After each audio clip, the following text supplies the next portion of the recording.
Under Darshek, nagamit rin kagad dito yung Few habang si Kyle Easy ang punti natin sa may madalikuran.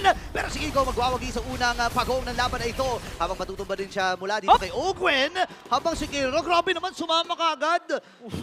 Oh my Mabilis gosh. daw kasi tumakbo yung ilitaw ng skill sa Onyx Philippines. Ganon din kami. Pataasan ng pride to para sa ating dalawang kupunan. Ito na naman yung turtle. Para nagkakaamoy na naman. Ako nasipa kagad dito si Brusco at di Kelra! makakapindot. Kelra sumama na naman dun sa balikuran. At namatay na kagad si Kikong. Few ay na maalam din. Mula sa kamay dito ni Gold Standard. Lilikod pa ata habang si Platis humahabol din. Super Prince kailangan natin umatras dito. Flicker ay na-commit na nga rin dito ni Super Prince. Pero ang nagtagumpay doon, walang iba kundi ang Kunin ko rin lane mo.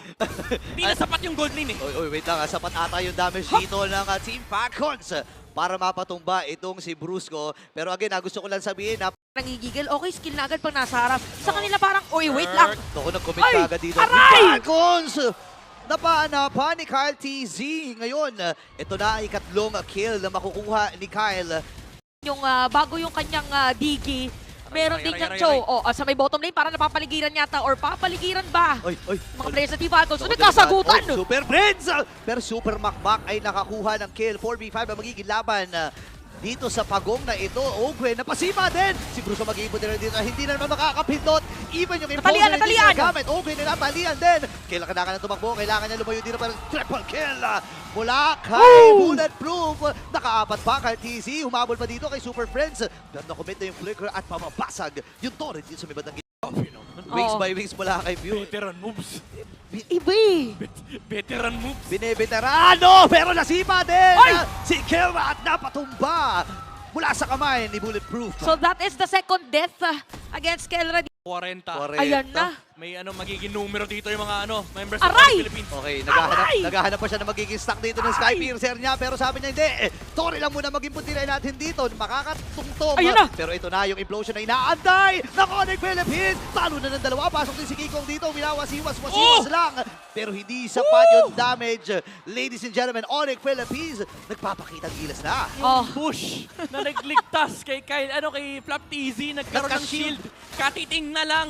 Patay na sana. Bakit yung mga moments mo pa? Inhale, exhale. Na ba ang perfect timing para side ng Onyx Kirk. or na Team Falcons? Si Kirk kinahabol ng tatlo! Okay, tatlo laban sa isa. Kirk, kailangan mo nang lumayo. Nagamit na rin yung vengeance.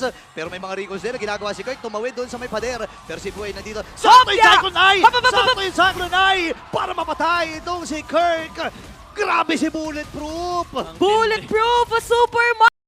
Okay, may sisi. Ay! Ay! Na-face check ni Super Marco! Nakita. Ngayon si Black TC humarap na nga rin. Si Ang Galaw, baba ng wala buhay buyo! ni Kailan dito. Hala! Oy, naiwasan! Naiwasan! Yung pagpasok dito ni Ogwen. Napakaganda rin pagpasok mula sa Onyx Philippines. Kyle TC nakakuha na rin ang kill habang si Super Marco unkillable pa rin.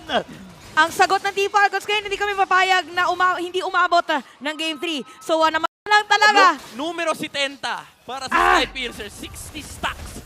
Ito, atin na natin. Numero flicker, pasok para kay Ogwen! Oh my gosh, nasipa kagad habang si Kirk ngayon maatras. Pero ito yung pagbawi ng Onyx Philippines. Ang tanong, kaya ba Lord, nila? Lord, Si Lord! Kikong, doon sa may madalikuran, yung Lord ay humahampas pa rin. At dire-diretso lang ang Team Falcons dito. Kaya lang ang problema ay kailangan nila umatras. Super Macroy pa rin. Ay! Pero ito yung pagbawi ng Falcons. At i-extend nila itong serye na ito. Bakit hindi natin simulan ang day 1 ng